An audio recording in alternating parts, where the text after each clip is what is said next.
Wherever I lay my hat, that's my home. Well, I just wrote a song not long ago called Wherever I Hang My Heart is Home.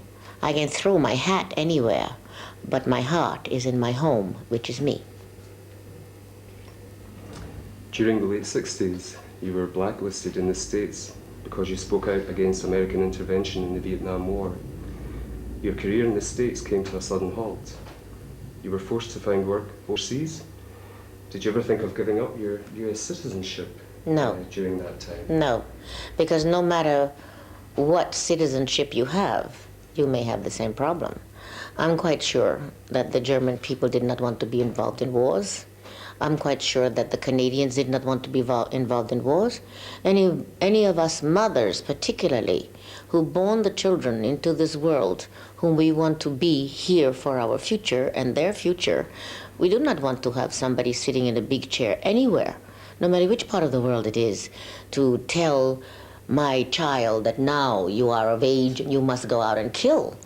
I don't believe in that. And I think that man should be intelligent enough in this 20th century, and now we're coming up with the 21st century, is it now? That man should be, by now, for heaven's sakes, after millions of years, intelligent enough to realize that wars kill and do not mend. They wound and they do not heal anything or anybody. So why would a government allow me to bring my child into a world? I pay for it to be brought into the world through the emotional pains and the physical pains, which happen to be very rewarding. And then I pay taxes for this child to be taken away from me by my government, to be shot or killed or maimed or learn to hate. And the government brings out this animal killing instinct of our children, and they bring them back from these wars, if they are lucky enough to come back from the wars, and they don't detoxify this kind of instinct. They throw them back into the society and expect them to go on the way they were the day before they were sent off to the war. And they don't know how many diseases or what kind of diseases they come back with, what kind of emotional disturbances they have. And I think it's very unfair to the children, to our young people. And these men who sit in these big chairs, I wrote a poem about that many years ago when Nixon was in the big, and I called it the man in the seat.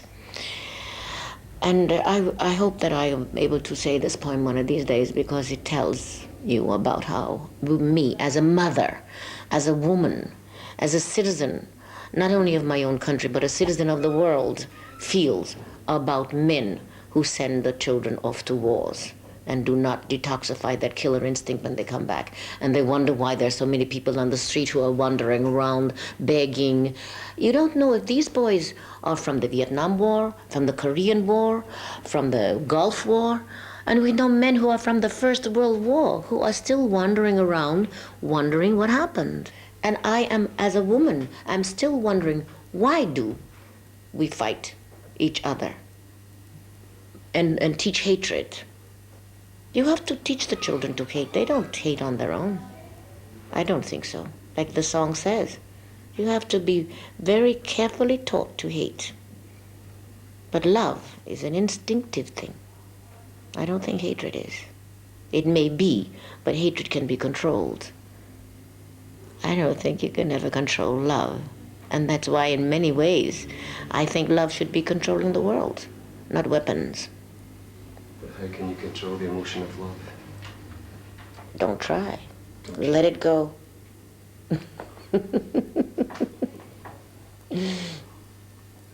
you seriously thought of publishing your poem? I have so many poems sitting on my desk at home. But I don't think that I have reached a point of being, I guess the word is egotistical. I don't have that kind of ego yet to put my poems into a book. But I am going to be 71 years old come January 17, and I don't have too many more years. So I'm quite sure that my daughter will eventually put them into a book. Maybe any minute now.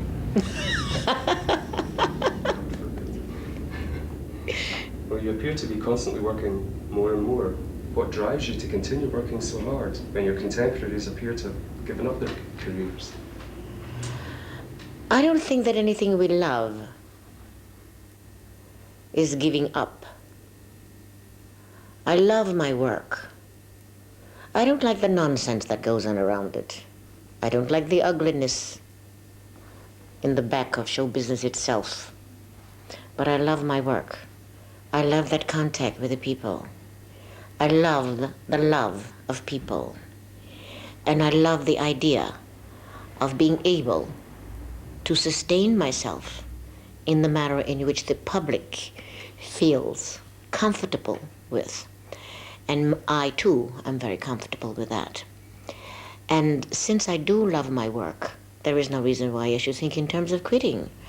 I'm not saying that I'm going to go on traveling as much as I'm traveling now, because I tell you the truth, darling, you were 30 or 40 years old, not even, you're just 30. That one is 30, and this one maybe is 35. You can go on physically for a very long time. But now I'm 70 and I'm getting tired of the travel, but not tired of work. So there is no reason why I should give up as long as the public wants me. Besides, I do have a chaise lounge on the stage. I can always recline and still be a bit naughty.